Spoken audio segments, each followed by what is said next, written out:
ব্যক্ত করছি।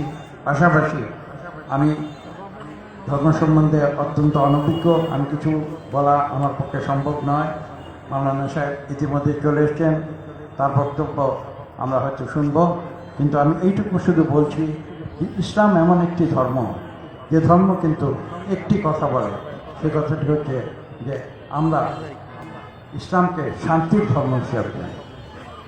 এক কথায় যদি বলতে হয়, ইসলাম হচ্ছে শান্তির ধর্ম। ইসলামে বলা আছে সমস্ত মুসলমান ভাই ভাই সারা বিশ্বের মুসলমান, এবং আমরা যেন এভাবে জীবনযাপন করি, সেই জীবনযাপনের মূল যে কথা সেটা হবে সৎ জীবন। সৎ একটা জীবন আমরা যাপন করব। রাসূলুল্লাহ সাল্লাল্লাহু আলাইহি ওয়াসাল্লাম যার আদর্শ তিনি আজকে থেকে প্রায় ১,৫০০ বছর আগে তৈরি করেছেন। পবিত্র কোরআন যেটা রসুলের মাধ্যমে পৃথিবীতে অবতীর্ণ হয়েছে আপনারা জানেন, সেই কোরআন থেকে আমরা শিক্ষা গ্রহণ করি, এবং রসুল করিম তিনি তার জীবনে যেটা বাস্তবায়িত করেছেন সেখান থেকে আমরা শিক্ষা গ্রহণ করি। আমরা একে অপরের প্রতি শ্রদ্ধাবোধ প্রদর্শন করে থাকি, সেটাই হচ্ছে ইসলামের ধর্ম।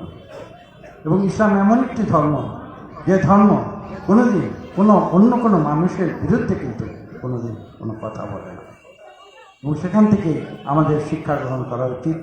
এবং বিশ্বের বুকে আমরা ইসলামের যে ঐতিহ্য একদিন ছিল, আমি জানি না সেই ঐতিহ্য আমরা কোনোদিন ফিরে আনতে পারবো কিনা, কিন্তু আমি অন্তরে বিশ্বাস করি যে ইনশাআল্লাহ একদিন বিশ্বের বুকে আমরা সমস্ত মুসলমান আমরা যদি ঐক্যবদ্ধ থাকতে পারি, আমরা যদি আল্লাহর যে প্রদর্শিত পথ সেটা যদি আমরা সঠিকভাবে অনুসরণ করতে পারি, রসুলের যে জীবনযাপনের যে নির্দেশনা সেটা যদি আমাদের নিজেদের জীবনে আমরা অনুসরণ করি, তাহলে ইনশাআল্লাহ এই পৃথিবীতে আমরা সেই ইসলামের যে শৌর্য বীর্য এবং গৌরব, সেই গৌরব আমরা ফিরিয়ে আনতে পারব।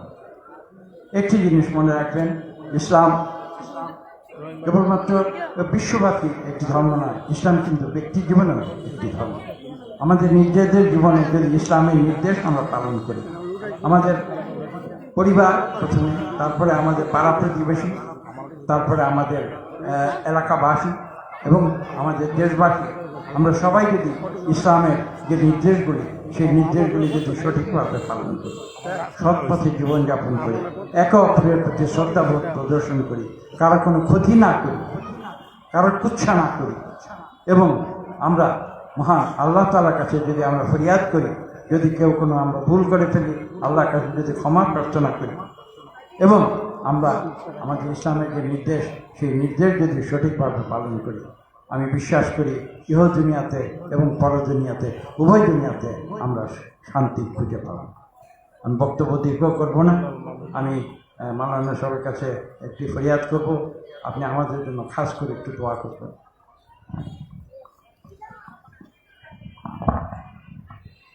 ধন্যবাদ। সম্মেলন কমিটির পক্ষ থেকে ডক্টর আব্দুল মঈন খান স্যারকে, স্যার খুব গুরুত্বপূর্ণ কথা আমাদেরকে বললেন, দিক নির্দেশনামূলক।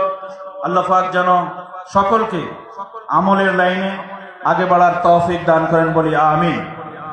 সম্মানিত হাজিরিন, এই মুহূর্তে আমাদের ডক্টর এনায়েতুল্লাহ আব্বাসী সাহেব পথের মধ্যে আছেন।